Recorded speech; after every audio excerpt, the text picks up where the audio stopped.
Hey, Al Scott here. First, I want to take a second to thank all the show's listeners, sponsors, and supporters for helping make the show what it is. I literally couldn't do it without you. And now I want to tell you about the newest way to help support the show. Whenever you shop at Amazon.com, stop by ScottHorton.org first, and just click the Amazon logo on the right side of the page. That way the show will get a kickback from Amazon's end of the sale. It won't cost you an extra cent. And it's not just books. Amazon.com sells just about everything in the world, except cars, I think. So whatever you need, they've got it. Just click the Amazon logo on the right side of the page at ScottHorton.org or go to ScottHorton.org/Amazon. All right, you guys, welcome back. Oh, ear goggles on. I'm Scott Horton. It's my show, The Scott Horton Show. Oh, boy, I better hit the button to call the man, huh? Beasties. Yeah, I'm Scott Horton. It's my show, The Scott Horton Show.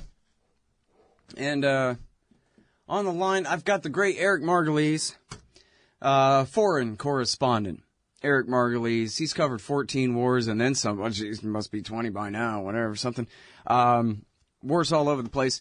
And going back for decades, he's the author of War at the Top of the World and American Raj. That means empire, liberation, or domination. That's the book, American Raj. And he writes for LouRockwell.com and for his own website, ericmargolis.com. And this one is at unz.com, U-N-Z, unz.com. The first French Massacre, giving us some history lessons here and some context for the current goings-on in Paris. Welcome back to the show, my friend. How are you? Thank you, Scott. Glad to be back with you. Good, good. Happy to have you here. So, yeah, everybody said this is the biggest massacre since World War II. And I saw a couple, it was Fisk, and then you noticed Fisk too. Said, slow down there, not quite so fast, because it turns out there's been more than 130 people killed at once in a massacre in Paris since World War II. One other time. What was that? Well, that was in 1962. When the large number of Algerians, about 30,000, were demonstrating in Paris, and 61. They were demonstrating in Paris, and the Paris prefect, police commissioner Maurice Papon, unleashed his riot squads, tough, brutal police on the rioters. At least 200 were beaten to death. And many of them were thrown off the Pont Saint-Michel into the Seine River. And it was a huge massacre. It was covered up completely. Later French investigations only admitted to 40 dead, but there were bodies floating all over the Seine. It's an incontrovertible fact of history now. That's amazing to me, even that any former Vichy police official would have been kept on in the government. You'd think they would have denazified any of the collaborators with the enemy during the war. They weren't purged. This guy was in charge of the police. Well, that's right. The Vichy, pro-German Vichy regime was very popular in France, and it is looked back on many French as sort of a golden time in France. Anti-Semitism was extremely high in France. They equated Jewish people with communists. And so there were many leftovers of the Vichy days in France right up through the 1970s. Oh, wow. Amazing. All right. So now, what's the problem with these Algerians? You know, the Vichy police official here, he must have had a good reason, like radical Islam made them do something horrible to the innocent, right? That's right. They were horrible ipso facto because they were Muslims and Arabs. That already is enough reason to throw them in the Seine River. But this came at the end of the Algerian War for Independence, which began in the mid-1950s, an exceptionally bloody war where Algerians fought against French and each other, and there were 1 million French settlers known as Pieds Noirs, Blackfeet, who lived in North Africa, who violently opposed granting independence of Algeria. And this war dragged on until 1963. Or 62, and an estimated up to 1 million Algerian Muslims died in this war. killed mostly by French security forces or by anti-French guerrillas. All right, so now, and you talk about you were there in Paris when this massacre occurred, and you were there 6 months later when some right-wing fascists tried to do, well, apparently they were running around everywhere, but some of these guys tried to do a military coup d'etat against Charles de Gaulle because he was quitting Algeria. That's correct. De Gaulle, always courageous and brilliant de Gaulle, decided to buck the trend of the French history and end colonialism, end the affliction of Algeria. And he told the French people he was going to set Algeria, give it its independence. And in fact, a referendum was held, and over 70% of the French agreed. But a violent minority of settlers in Algeria and certain generals of the French army, in fact, 4 leading generals who had been retired by then, backed by the intelligence services, planned to stage a coup, take over the government.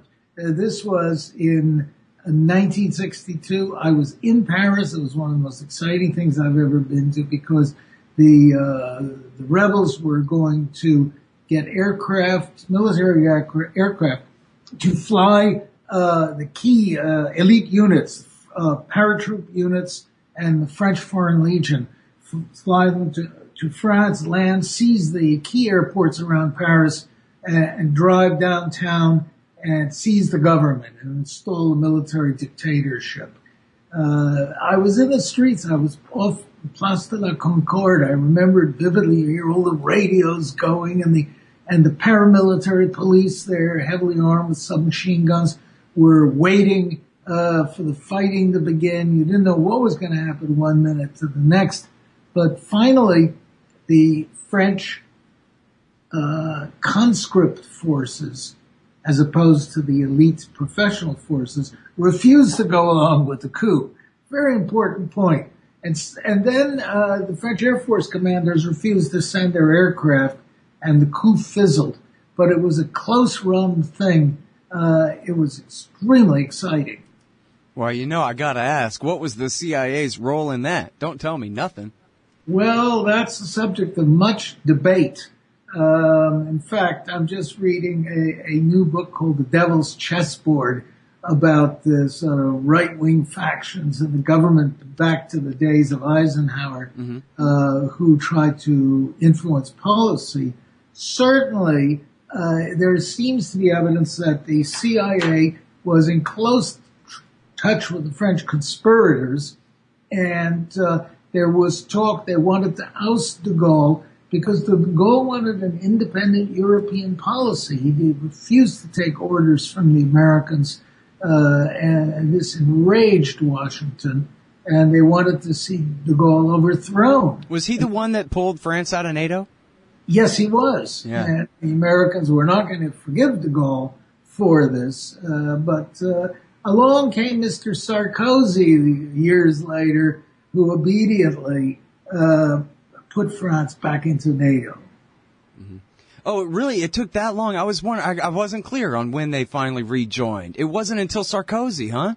Well, the French tiptoed into NATO. They had made all kinds of agreements with NATO, even though they were allegedly completely independent. Imagine the nerve of them not wanting to die in thermonuclear fire just because Moscow and D.C. get into it.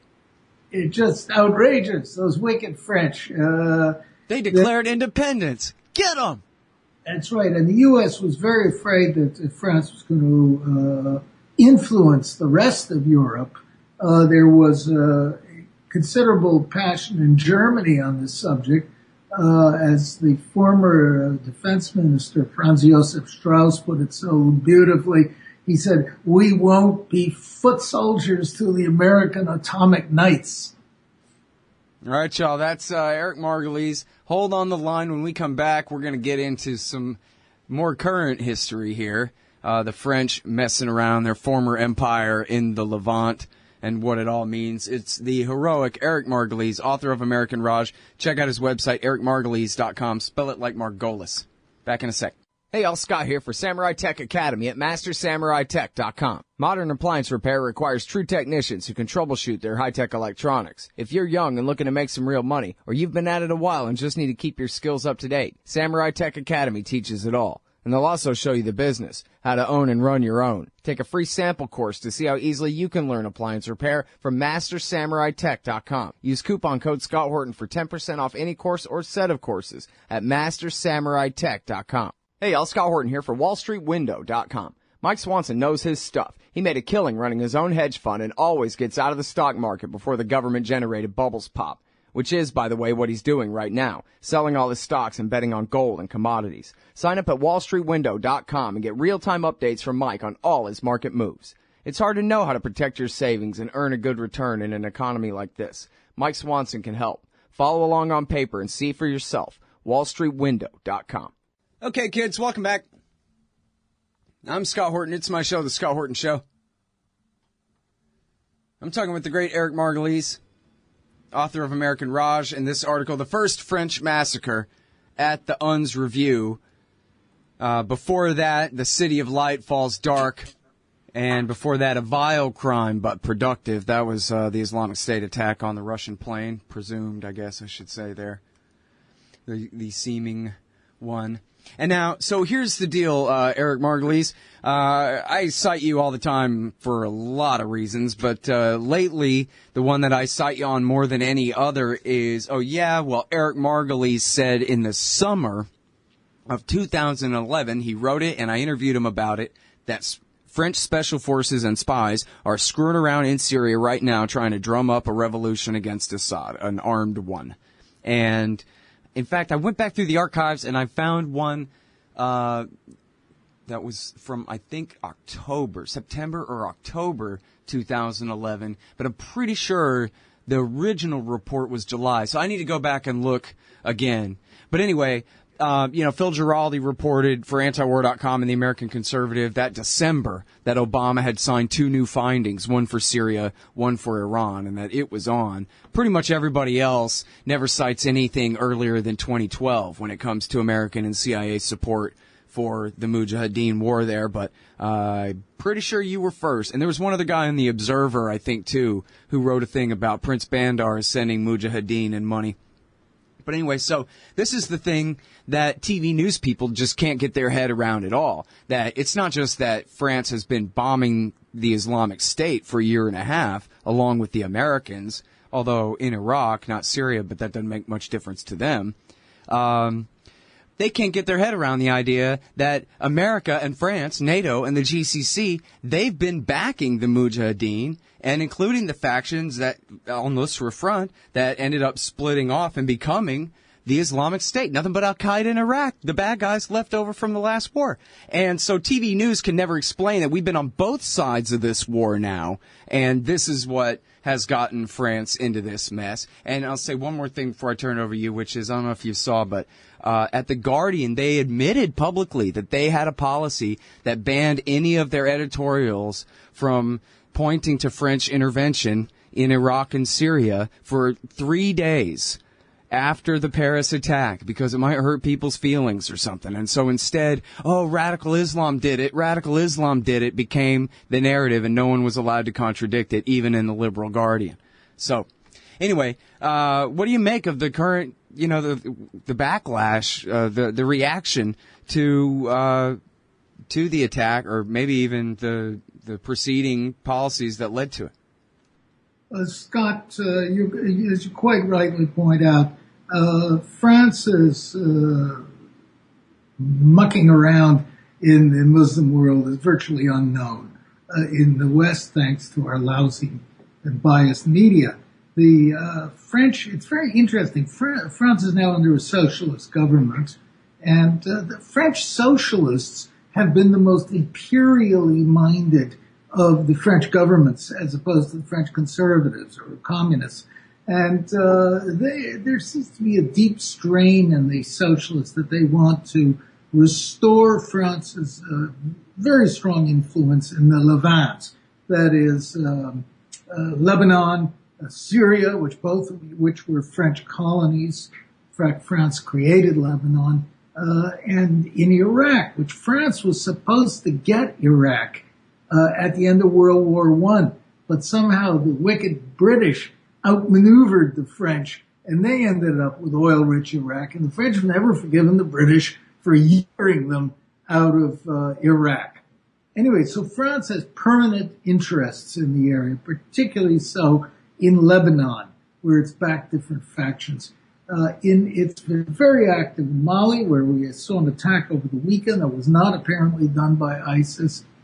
And it is active. It supported the horrible government in Algeria, one of the most brutal military regimes, even worse than General Sisi's military dictatorship in Egypt, which is backed by the U.S. and France. But Algeria is the important determiner there. And of course, there are millions of Algerians or people of Algerian descent in France. Horrible bloody wars in Algeria. In the 1990s, the French helped crush a democratic government in Algeria. So France is deeply involved. They're in the Ivory Coast. They're in Togo. They're all over in Chad. And of course, the Americans are now in the same area too. We saw with the Mali hotel bombing, suddenly there were American Special Forces troops there. So France is deeply involved, and it's what the British used to call the price of empire. Mm-hmm. Well, I'm reminded of this old Onion headline from, I think, 1901, supposedly, where it says, Zulus hold Queen of England at spear point, and it's all about the Africans invading England, and it was making a mockery of any pretense of defense on the part of the British, of course, and also just illustrating, that the reason that they were able to get away with empire is because their victims couldn't possibly fight back. And it seems like it's obviously the same kind of thing with the French and all their history, but old habits die real hard, even though now they can fight back. And they're not necessarily... In fact, they set off bombs within, 1 mile or so of the president of France, who was attending the soccer match there or whatever. It's not quite holding the queen at spear point, but pretty close. They can hit back, and especially when France has been helping build up this Mujahideen army for the last 4.5 years, and now they have to deal with it. It seems like they better be careful about what kind of fights they pick, because, they might be able to take on Italy in a war or something. They're prepared for a fight like that, but they're not prepared for a fight against civilians who sneak in and then make bombs out of stuff under their mom's kitchen cabinet, or grab a rifle and do a massacre of civilians at a restaurant. No one can prevent that. Well, the Europe and the United States and Britain have been very fortunate in that the people who are attacking them, as in Paris, are actually rank amateurs. There's a huge outcry about the worldwide Islamic conspiracy and the tentacles reaching out from Raqqa, Syria, and all training camps and all this baloney. But in fact, these are a bunch of 20-something scruffy kids who are really very incompetent. They have not been properly trained. They're not properly armed. Otherwise, they could have done much more damage in both areas. So we're lucky in that sense. This is not a professional enemy. These guys, we're not fighting, for example, like the Chechens. When the Russians came in 1991, I think it was, invaded Chechnya, which had declared independence. These Chechens were real fighters, real soldiers, and they beat the Red Army on the first Chechen War. We mustn't over-glamorize or overemphasize these rebels, or whatever you want to call them, violent extremists. They are not efficient, not competent, but they are extremely useful to Western politicians. Right. The Pentagon will be asking for more money now. Hollande's standing in France is shot way up. The intelligence agencies are cracking down. They're a godsend, in a way, to the military police institutions. Right, yeah, they will always exploit it as though they had done it themselves, because why wouldn't they? It's in their interest to do exactly what the terrorists want, which is overreact. I'll show you overreact, they all say, as they go into full effect there. And at the same time, though, it shows that one handful of boobs, as you described them, can cause a hell of a lot of problems. 130 dead, and in a way where, presumably it's going to depress tourism a little bit, create a little, actually quite a bit more of a police state on the streets of France. I guess we'll see how temporary, troops on the street and door-to-door searches and all these kinds of things are. But, and this has been said all along, right? As long as America's over there continually intervening, and France for that matter, creating more and more terrorists, it isn't hard for anybody with an imagination to see what a determined young man with a rifle can get away with to cause a major reaction. Just find a crowd and then, of unarmed people. That's pretty damn easy. Could have been hijack a truck and crash it into something or anything, Unfortunately, that is what's happening, and you have to be willing to die for your cause. That's really the most important thing with these young extremists. Yeah. They know they're going to get killed, just the way Palestinians know when they attack Israelis with knives and things, that they're going to be shot down on the streets. Yep. All right, now let me keep you over for just 1 minute. Is that all right? Yes, sure. Time goes so fast when I'm trying to talk with you here. And it's because I talk so much is probably the problem. But anyway, I want you to hear this clip, mostly just because it's funny, and I want your reaction to it. It's Hillary Clinton after her horrifying speech at the Council on Foreign Relations. She sat down to a little bit of question and answer, and this is, I'm pretty certain it's Fareed Zakaria, but there's another guy that looks kind of like him from a distance, so I'm not sure, but I think she even says Fareed. Yes, Fareed Zakaria. He frames the question really well about what we're doing in Syria and why, and leaves her with basically no real answer except what sounds to me like a very planned answer, and I want to get your reaction to it. So here's the audio here. Let me ask a follow-up on that, Madam Secretary. If the only way you can put together a moderate Syrian force is by having the United States cajole, bribe, arm, and train it, we are then looking for this force to defeat ISIS, then defeat Assad, then defeat al-Nusra, then defeat other al-Qaeda affiliates, keep at bay the Shiite militias and Hezbollah, take control of Damascus, and establish a pluralistic democracy in Syria. Isn't that kind of a tall order? Well, it's certainly described like that. And that's why I focused on ISIS. I mean, because I think right now we have one overriding goal, as I outlined. We need to crush their territorial domain, and we need to try anyway, to... So she goes on from there to say priorities. In other words, we're not going after Assad anymore because ISIS, now finally, not after the fall of Mosul and the declaration of the Caliphate, but now because Paris, we're finally reorienting the ship of the empire here, and we're going to betray Al-Qaeda again and side with Assad against them again. Is that pretty much how you read that? And do you think that's even really true, or she's just saying that? Well, the stupidity and contradictions of our policies in the Levant have become too glaring to avoid. Of course, we should never have tried to overthrow the Assad government. It was a de facto American ally. It was one of these corks in the bottle, the way Saddam Hussein was, Gaddafi was, that were repressing the Islamic militants, and trying to overthrow him has led to this catastrophe in the region. So it's right. We should, in my view, I've said all along, we should be working with Assad to fight these different groups. But if we send our forces and you don't go into a war without having clear political objectives, and we don't have clear political objectives in that region, we don't know what the hell we want to do once we conquer all this empty desert. We have to work out our policy objectives, and there are too many competing influences in Washington for us to do it right now. Yep. All right. Well, listen, thank you very much for coming back on the show, Eric. I sure appreciate it.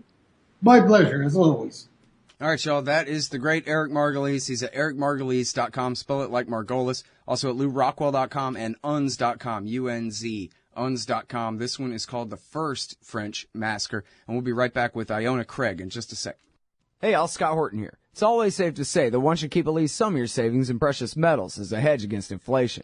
And if this economy ever does heat back up and the banks start expanding credit, rising prices could make metals a very profitable bet. Since 1977, Robertson Roberts Brokerage Inc. has been helping people buy and sell gold, silver, platinum, and palladium, and they do it well. They're fast, reliable, and trusted for more than 35 years. And they take Bitcoin. Call Robertson Roberts at 1-800-874-9760 or stop by rrbi.co.